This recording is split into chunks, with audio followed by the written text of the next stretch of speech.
Love is patient. Like not honking the horn when you're already 11 minutes late. Love is kind. It's doing all the chores so she can wake up to a clean house. It does not envy. Being truly joyful when your friend gets the promotion, even if you didn't. It does not boast. Love does not remind your kid of his 20-game losing streak. It is not proud. How about we apologize more often? It is not rude. And let's not value a like over someone's feelings. It is not selfish. Love shares that last cookie. It is not easily angered. It breathes when it wants to scream. It keeps no record of wrongs. Love does not bring up the past, even though right now it'll be really convenient and totally win me this argument. Good night. Love does not delight in evil, but rejoices with the truth. Love doesn't get excited when people get destroyed online. It always protects. Love always stands guard. Always trusts. Always leans into the promises. Always hopes. Always sees what's possible. Always perseveres. Always gets up one more time. Love never fails. And it's always worth it.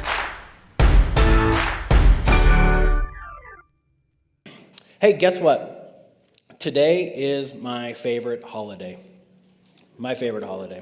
The Super Bowl, yes, if you're arguing against that, the Super Bowl is a holiday. Here's why. Because it is an annual tradition based around a single event filled with traditions, family, and friends, okay? Argue against me all you want, right?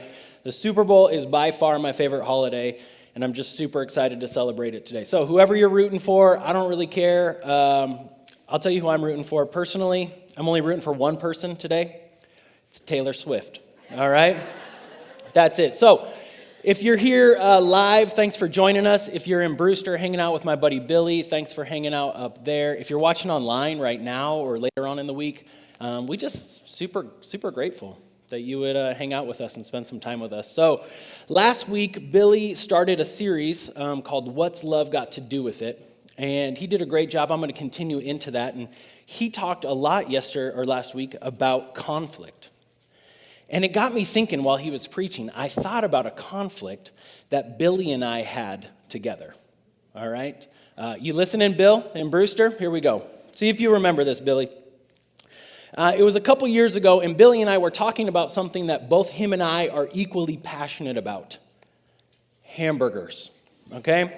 And we were talking about where's the best place to get, just like, not like a fancy burger, not who in the world makes the best burger, but like fast food-wise or quick food. Like, where can you get the best burger? And I let him know I already knew the answer, right? You go to Red Robin and you get the bonsai burger, okay? That is the best burger, the best quick burger you can get, okay? Teriyaki glazed patty, sweet, juicy, grilled pineapple, lettuce, mayo, and tomato. That's it. You give me some honey mustard for my fries, we're set, all right? That's all we need. And then Billy comes in, and he starts to disagree with me. And he wants to tell me about this new burger that they have at Red Robin. And he is talking this thing up. The A1 peppercorn burger. Oh, Graham, you got to try this. It's so much better than your bonsai burger. The A1 peppercorn burger. He's preaching this gospel like there's salvation in every bite. All right? I think at one point he told me that Jesus Christ himself is on the flat top grill back there making these things. He says they're amazing. So I was like, you know what, Bill? I respect you. I'll try it. Now, I don't go to Red Robin all that often. I don't go out to eat all that often. So it was a big sacrifice for me to not have the best burger in the world, to try Billy's A1 peppercorn burger. And I tried it, and I'm here to tell you, I will never trust Billy again. I'm just kidding. Billy also told me about Mi Pueblo and Brewster. Now, he was right on when it comes to Mi Pueblo, all right? Go check them out. But he was wrong about the burger. Now, listen. It's one thing to be disappointed about a hamburger, right? It's just one meal. It's just one, honestly, it's not even the best burger in the world, right? It's just one thing. It's one thing to be disappointed or to have your feelings hurt about an underwhelming hamburger. But it's a whole different thing when you compare that to the feelings of disappointment and hurt we can get when it comes to people, right? You go to Red Robin and you're disappointed in the A1 peppercorn burger. right? You forget about it, okay? Unless you're me, then you hold a grudge for a couple years, okay? But for the most part, you forget about it. But when it comes to people and the way people can hurt us, that lasts a long time, doesn't it? Way longer than a hamburger. And you know what, honestly, sometimes we get hurt by people and it's not even like over like big things. Like people are just rude, frustrating, uncomfortable. You know, it's just like you just wanted to order a coffee and all of a sudden you're getting the barista's political views on immigration. You know, you're like, really? Like this is not where I thought we were going, right? You just wanted to make a meal, like a nice meal that your kids would sit down. You dreamed that they would sit down and just eat the food that you prepared for them, right? Is that too much to ask, right? It seems to be, right? You just wanted a normal Tinder date, okay? Like you got like carpal tunnels from swiping right so many times. You're like, I just wanted a normal date. Is there any normal people out there? Well, honestly, people are challenging. I don't know if you feel that way, but I feel that way all the time. And even when we're not talking about something big, like sometimes just in small ways, people can be so challenging. Now, I told you today is my favorite holiday. I stand by that. We just came out of some holiday seasons. I think Christmas ranks number 3 or 4 on my list of favorite holidays.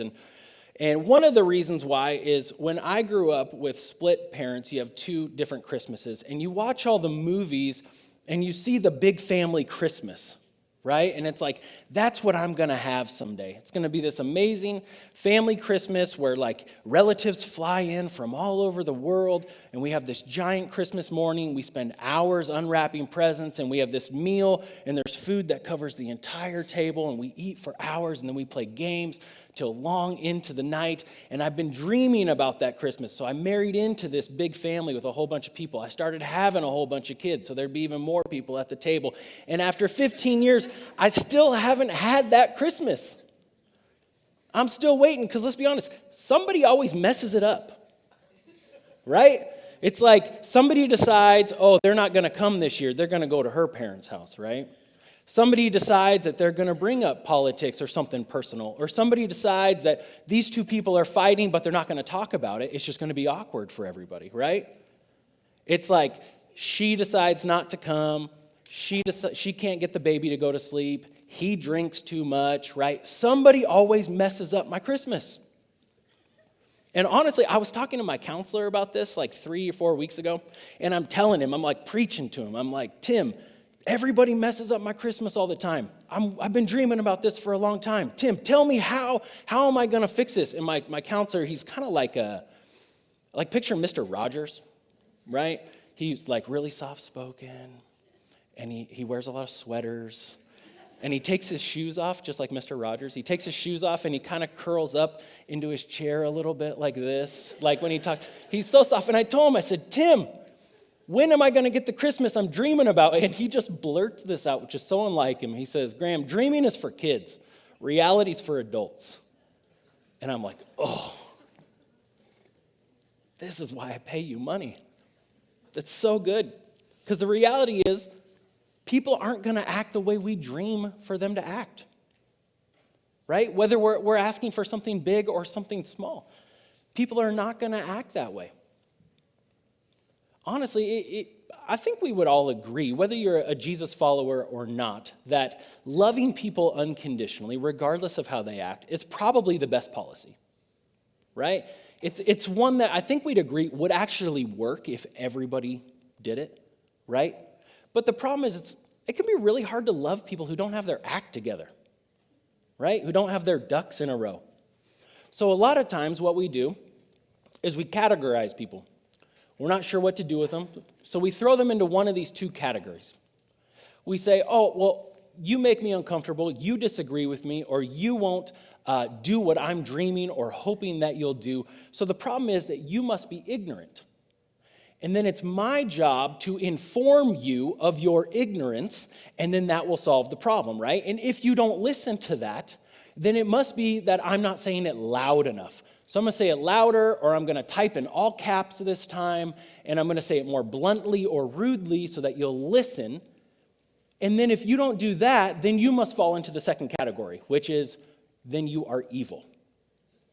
right? If you're not just ignorant because I've already informed you and you just choose to go against what I'm saying, then you must just be evil. And then we have this mentality of like, well, since they're not ignorant and they're evil, then I need to get rid of them. And I see this on two levels. I see this on a micro level. Like there's this idea like people will like post something and they're like, I'm just like ridding myself of negativity right now. And I'm just gonna, after a yoga class, I'm gonna go home and I'm gonna delete half my Facebook friends. And it's just like, okay, maybe. And then I see this on a bigger level too. Like when people say things like, if you don't agree with me, you can find a new country. It's like, for real? Like that's the only options is like agree with you or leave, like not be a part of your life. Like, doesn't that, like, let's be honest, like, doesn't that feel a little elementary? Like, doesn't that feel a little too simple? Like maybe humans are a little more complex than that. I kind of think that they are. Here's what I've found, is that type of thinking doesn't lead to a world of compliance, all right? It leads to a world full of Karens, okay? If you don't know what a Karen is, Google it, all right? Here's what I found. People are gonna let us down. They're gonna let us down. But most of the time, they're gonna do it in predictable ways. Humans are very predictable creatures. I'm going to share a bunch of stories of myself, especially my failures today, and you're going to relate to them because we're very similar. And if we are very similar, maybe everybody else is too, right? In the last 10 years, there's been all these superhero movies coming out, and I'm not a nerd, superhero nerd, okay? I like them because there's good action, some good stories in some of them, but I'm not like a superhero nerd. But there's been all these superhero movies coming out, and my favorite superheroes are always the ones that are kind of odd. They're never anybody else's favorite superheroes.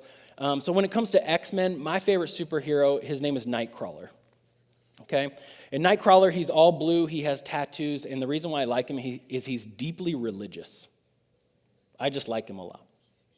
So the reason why we call them superheroes or superhuman is it comes from this word supra.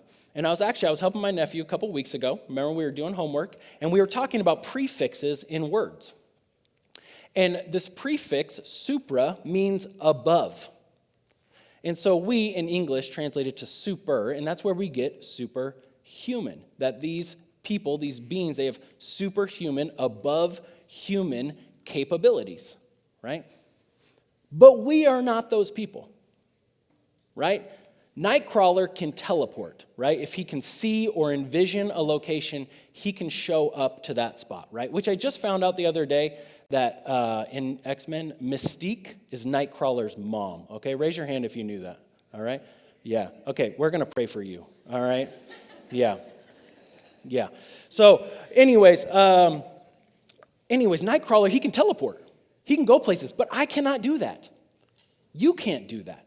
We are limited by time and space and biology and history and a whole bunch of other things, right? We are limited beings. And what's interesting is so was Jesus. Now, when I look at Scripture, it seems like Jesus wasn't limited in what he knew, but he was limited in like where he could be, how fast he could travel, how many places he could be at one time.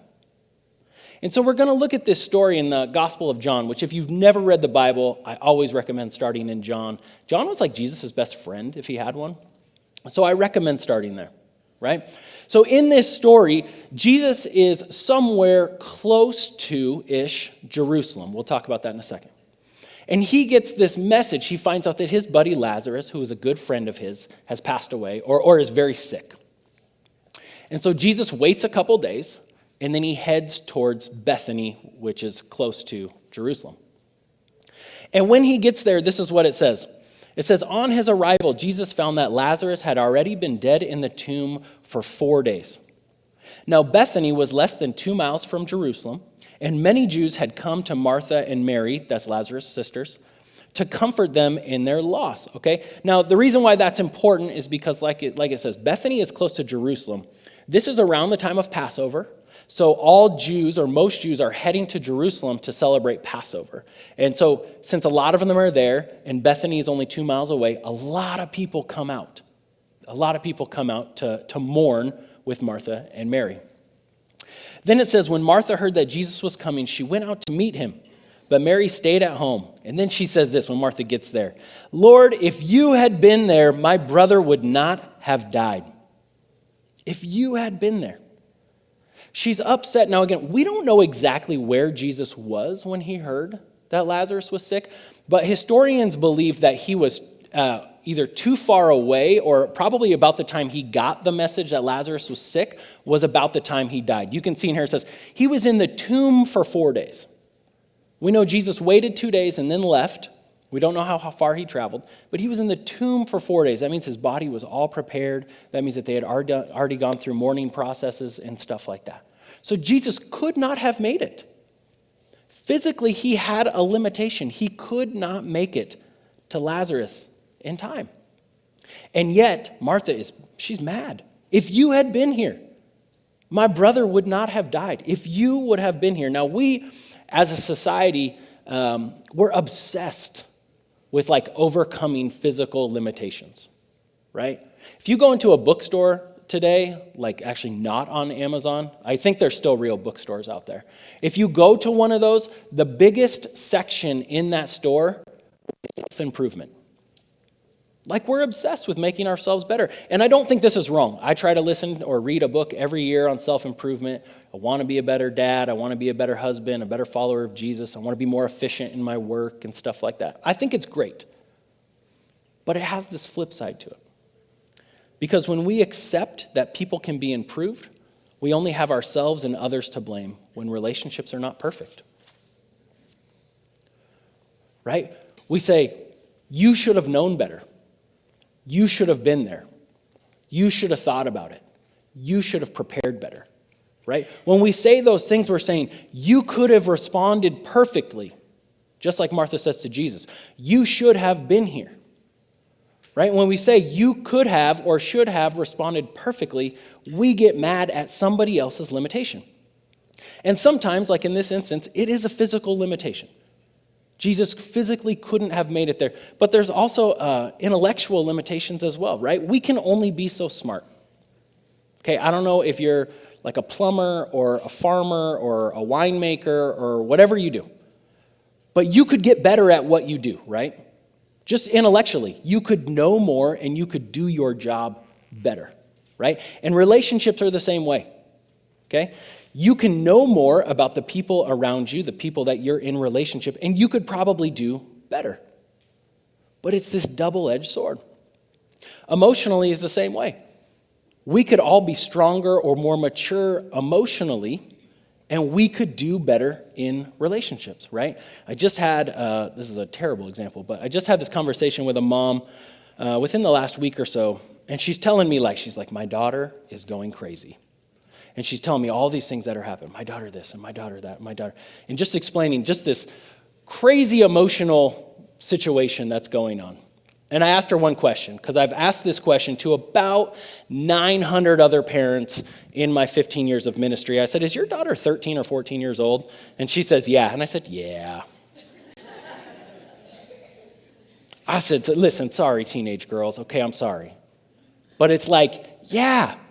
Teenage girls are a great example. They experience a high level of emotions in their small little bodies, okay? Right? And it's all fun and games, but I have 3 daughters, and the oldest one is 9, and I'm getting ready to walk through the valley of the shadow of death here, okay? I know it's coming. I know it's coming, okay? But we're all that way, not just teenage girls. We're all that way. We all have complex emotions that are playing games and making this stuff hard. Here's the thing, though. When we picture relationships being perfect, we start to ruin them. Because our limitations will always restrict our ability to obtain perfection in a relationship. They will. Physical, emotional, intellectual, it doesn't matter. Our limitations will always restrict our ability. They can never be perfect. Never. But here's what's cool, is Jesus was restricted physically. We see this. So we can say, how did he respond? And this is what I love about reading Scripture. It says this, when Jesus saw her weeping, and the Jews who came along with her also weeping. I love this. He was deeply moved in spirit and trouble. Where have you laid him, He asked. Come and see, Lord, they replied. Jesus wept. And then the Jews says, see how much he loved him?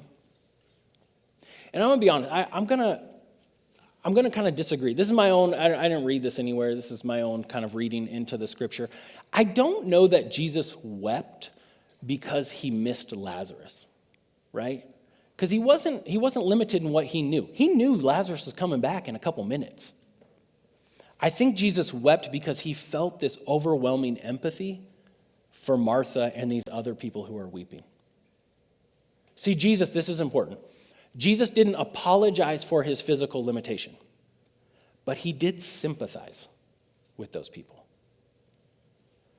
Years ago, it was like summer of 2006. Gosh, that was a long time ago. Oh, I don't like it when that happens.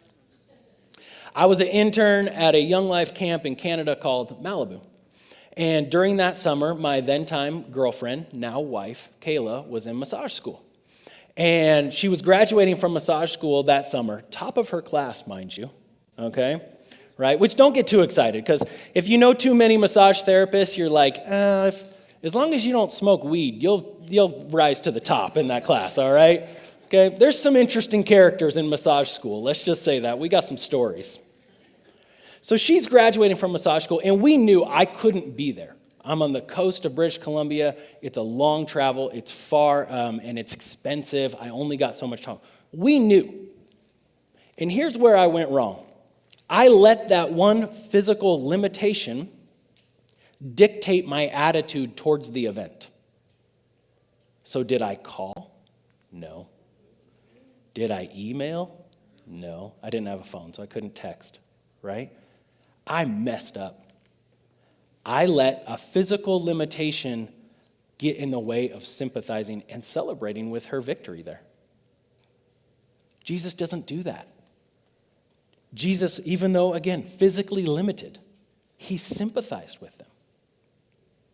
I read a story in a book his pastor had written, and he's telling this about how a man came into his office, and he's telling this pastor how he's going to leave his wife. And basically, he's like looking for the pastor's blessing on this. And he's telling him about, my wife's always working. She's always gone. She's never here to help me raise the girls, yada, yada. And the pastor's asking like, well, is she traveling more than what you had agreed to? And he's like, no. Well, is she cheating on you or doing something that she shouldn't be while she's traveling? No. And he's like, well, if you agreed to this, then I don't see what the problem is. And he goes back into it.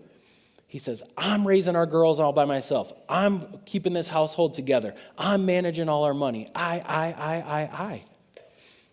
And there's this thing that we all deal with whenever it comes to, somebody else's physical limitations and being with us, but we tend to only think about ourselves in those situations.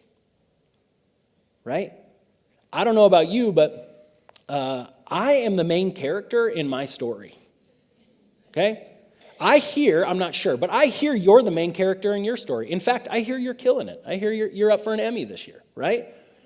Like, that means no one else is the main character in your story, and you're not the main character in anybody else's story. Okay? Another way to say this is other people don't think about you as much as you think about you. Right? And I struggle with this personally. I'm just be honest with you. I struggle with this. Because I think like, well, I'm doing X, Y, and Z, or I'm providing this service, or I was there for you, or whatever it is. So shouldn't you be thinking about me? Especially with, we're into the missions trip season right now. Kids are turning in their applications, and every year I get my feelings hurt, if I'm being honest. Every year I get my feelings hurt because some kid signs up to go on the missions trip, and then they back out. And I go to Kayla, or I go to Kyle, and I'm like, don't they know? Don't they know how much work I put in? Don't they know that I spend about 10 months of the year working on this trip? Don't they know that I went above and beyond to get them the paperwork, that I cut them a break on the deposit? Don't they know? And then Kyle or Kayla will say, yeah, no, they don't. Because they don't think about you as much as you think about you, right? Which is a side note here, like, of course they don't know how much work I do. I'm a youth pastor. Nobody knows what youth pastors do, right? Youth pastor is the only job in the world I've decided where someone say, hey, what do you do for a living? You can say, I'm a youth pastor. And then they say, yeah, but what do you do for work? Still just this, right? I just eat pizza with teenagers, okay? And they pay me for some reason. Yep, just one day a week. That's all I work. Yep. When we focus on just ourselves, when we focus on why everyone else's limitations hurt our feelings, we're putting an expectation on on these relationships that can't be met. It's impossible. When Jesus shows up, what did Martha say to him? She says, if you had been here, my brother would not have died. And then Mary shows up right after that, the other sister, and she says, if you wouldn't have been here, the exact thing, if you would have been here, my brother would not have died. And it feels like their response is valid. I mean, they just lost somebody that they loved. But they're blaming him. That inward focus gets like pushed outwards. And how does Jesus respond? Again, we just read this verse. He says, when Jesus saw her weeping, and the Jews who had come along them weeping, he was deeply moved. I love that phrasing. He was deeply moved in spirit and troubled. Right? Jesus just gets verbally attacked for something he couldn't have controlled. Right? He couldn't have been there in time. He gets verbally attacked, and his response is sympathy. That's nuts. Maybe there's something there. And again, I'm sure that Mary and Martha, I would guess that they regretted what they said to him later on. Because it probably had a lot of emotions mixed up inside of it, right? It makes sense, right? They had a lot of different emotions, conflicting emotions coming up inside of them. And isn't that kind of how life is? Like when it comes to making decisions, it's not like a choose your own adventure book, where it's like, those books you'd read and it's like at the end of the page be like, if you want to climb up the scary ladder, go to page 57, right? It doesn't feel like those things, right? When we make decisions or we have relationships, it feels like there's all these competing forces going on inside of us. Okay, this was like 12 years ago or something, I got invited to a Manson school board meeting. It was like a daytime meeting. It was just they invited myself and some other community leaders along, and I haven't been invited to one since, and I think you're going to find out why. They were going to do this, I don't remember the details of it, but they were going to do some kind of after-school program.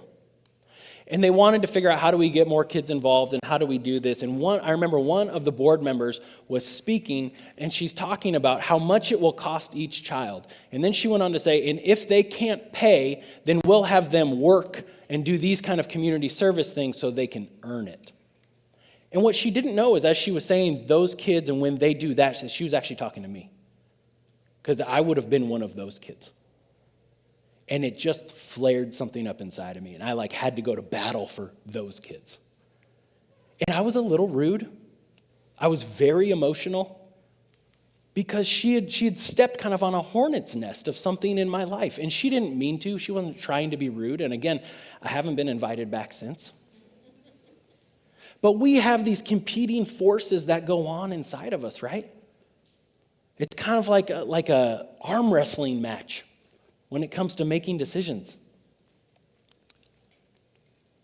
So there's this interesting part in the story of Lazarus where it says that some people kind of notice. And you kind of get this idea that there's some competing forces. There's kind of more than meets the eye going on here, right? Because some of them at one point said, could not he who have opened the eyes of the blind, right, Jesus, could not he have kept this man from dying?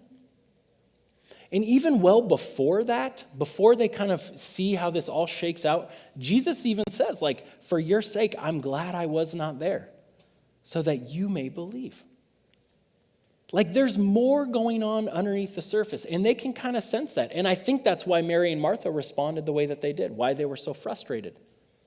Because they knew Jesus could have done something. There was more than just what meets the eye. There was all these emotions going on. Honestly, I feel like we have competing forces that drive our decisions and behavior, right? Like I said, nothing is so simple. Nothing is so easy.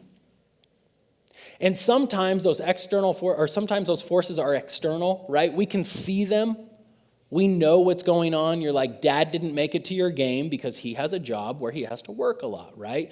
That's a competing force that kept him away, right? Your great aunt, she didn't make it to the wedding because her health is not good, right? You know that. Your coworker, they didn't go in on the big gift for the boss because financially they're not doing very well right now. These are things that you can see with your eyes, but sometimes those things are internal. And sometimes we don't know what's going on. When I was a 7th or 8th grader, I'm not quite sure, going to school right here in Chelan, and we had an activity night, right? A dance. And I remember I went with one of my good buddies, and he was just kind of being a jerk, right? He's just being kind of edgy and rude and making fun of everybody. And at one point, like there was these girls we were trying to hang out with, and he was being like super rude, and so they didn't want to hang out with us, and then we were getting kind of mad at him. And I remember we went into the bathroom, and it's actually this bathroom right back here, and he was saying something, and finally I looked at him, and I had some choice words for him as a 7th or 8th grader, but essentially I said, your company this afternoon has not been very enjoyable. And he started to lay into me. And he's letting me have it and yada, yada. And finally, I kind of fire back at him. I'm like, what is wrong with you tonight? Why are you acting this way? And I remember he was backing up. I remember this so vividly. He's backing up, like as I'm talking to him, and he bumps up into the wall. And there's the wall right there. There's a hand dryer on that wall right now. When I see it, I think of this story. He backs up into that wall, and it's like it shocked him. And he crumples down onto the ground, and he starts crying.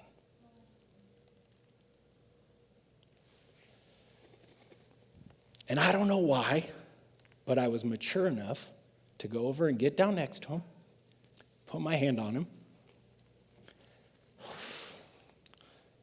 I said, what's going on, man? He said, my parents are getting divorced.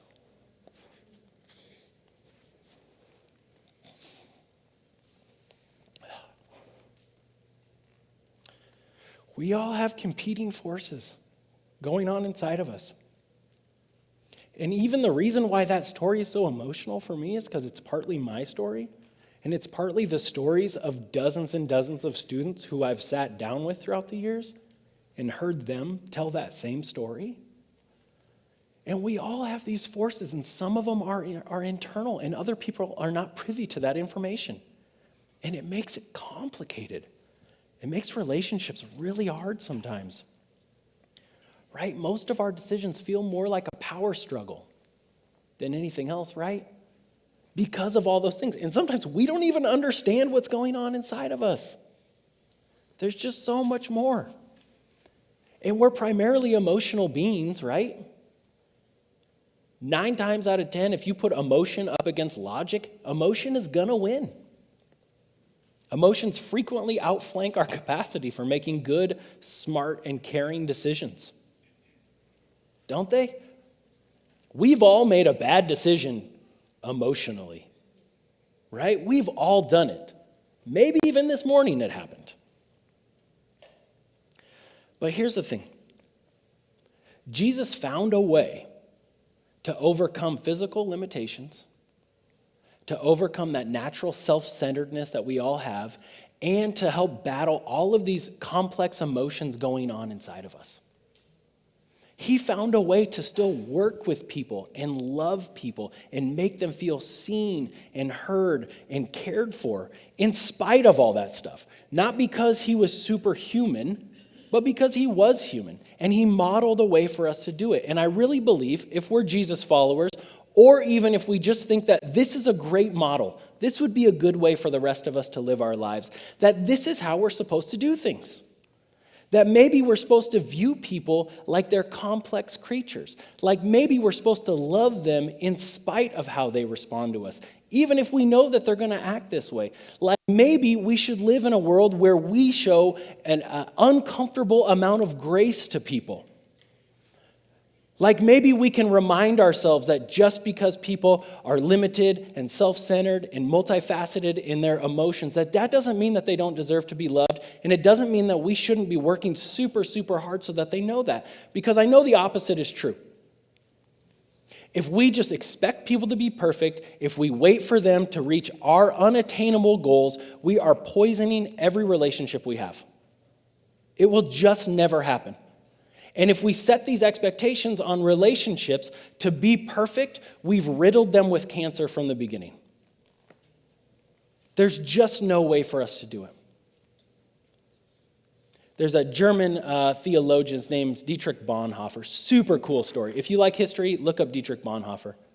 And he has this quote, and he's talking exactly about this, that we can't insert perfection into relationships or we'll kill it. I'm going to read this quote. It's long, but it's so good.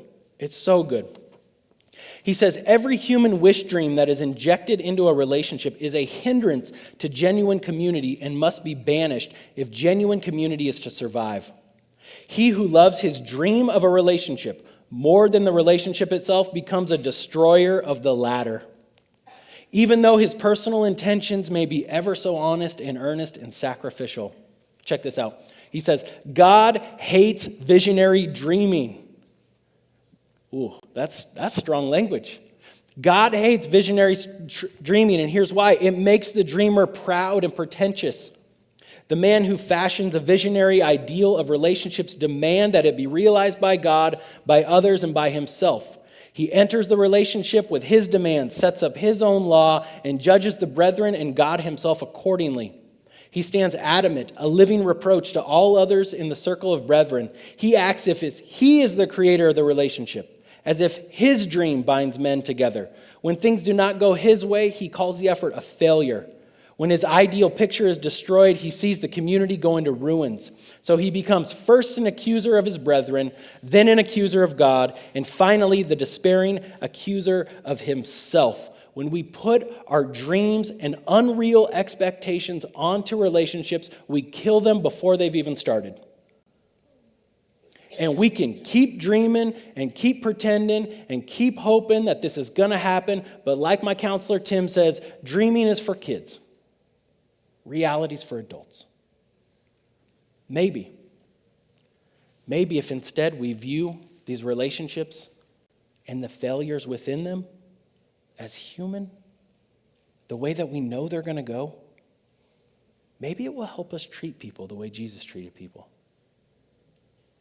I'm going to move quickly through these next steps. And these next steps might be a little different than usual. I want you to think about these as not like is this me or this me or this me, but these are like 3 levels, okay? So we all need to enact part of these into our relationships. And honestly, as I've been speaking, I'm willing to bet that you have been thinking about a certain relationship or relationships the whole time. And so I'm going to give you three kind of steps that you can take like in succession. And you might be past the first one, you might be past the second one, the third one might be for you, but I want to give you a couple different steps that you can take in that relationship. And the first one is this: be courteous and have good manners. All right, that might sound simple, but for some of you, you're like, yeah, that's my step. Be courteous and have good manners, right? Manners are important. Right? Not just because we want to raise polite little boys and girls, but because manners restrict the worst parts of us. Also, courteousness might not fix the relationship, but I guarantee you it gives an opportunity for love and forgiveness and grace to thrive. It gives it the opportunity. I love this quote from Martin Luther King. He says, "It may be true that the law cannot change the heart, but it can restrain the heartless. It may be true that the law can't make a man love me, but it can restrain him from lynching me." And I think that's pretty important too. Right? Being kind, courteous, having manners, it might not change anybody's feelings, but it will protect your relationship. And maybe that's where you're at. Maybe you're to the next step though, where you need to conjure up compassion and empathy.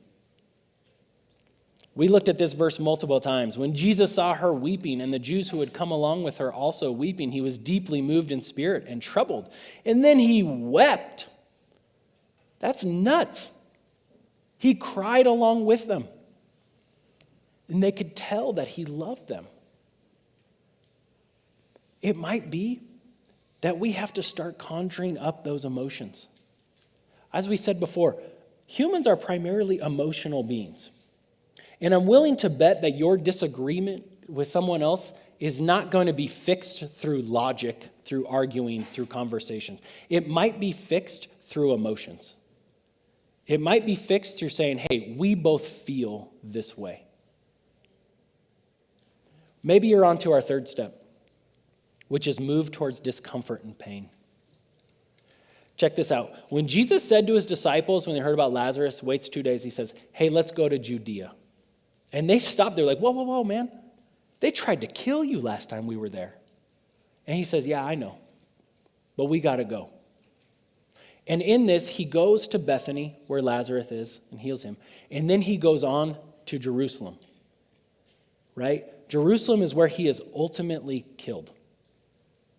He knew that even going up to Bethany, he was moving towards discomfort and pain.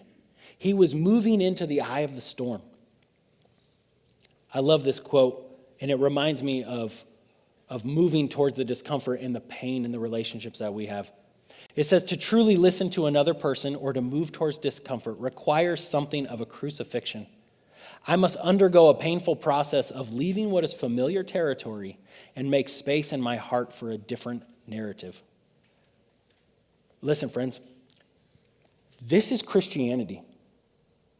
If we are to be Jesus followers, this is what we're called to do. And whether you think Jesus was the king of the universe or not, I think you would agree that if people acted like this, and maybe it starts with you, but if people acted like this, and if us Jesus followers would act like this world would be a lot better place. So maybe we just need to be courteous. Maybe we need to conjure up some empathy, but maybe we need to move towards pain. Maybe that's what God's calling us to do today.